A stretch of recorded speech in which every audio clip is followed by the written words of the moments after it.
Tengok muallif kita kata apa? Musannif kita maka wajib atas tiap-tiap mukallaf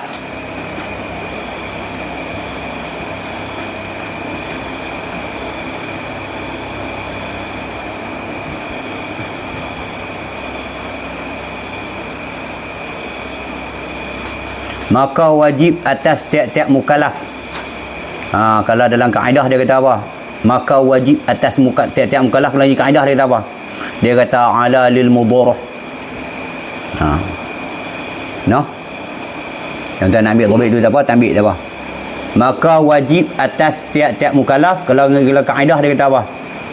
Arti atas tu. Arti atas tu pada atas tu, maka wajib atas tu. Makna atas tu pada atas tu makna dia ala lil mudarah. Ala lil mudarah. Mana atas dia? Sebiji tu ya. Maka wajib itu Atas tu.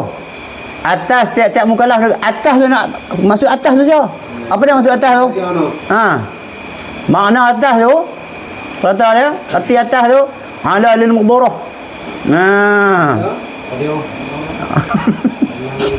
Apa dia? Makna dia apa dia? Memberi mudarat. Memberi mudarat kepada siapa? Memberi mudarat kepada kita kalau tak buat. Tu makna ala lil mudarah apa dia? Memberi mudarat kalau kita tak buat. Maksud dia?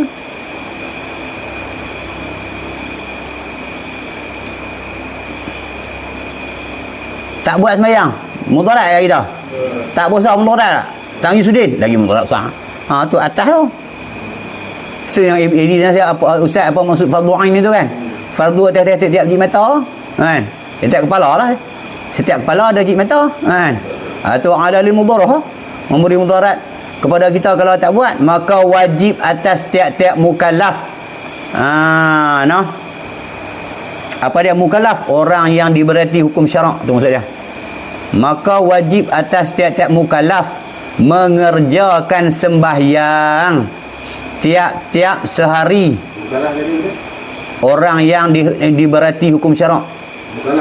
Mukallaf mana apa? Orang yang diberati hukum syarak ataupun orang yang dipaksa hukum syarak. Tu mukallaf.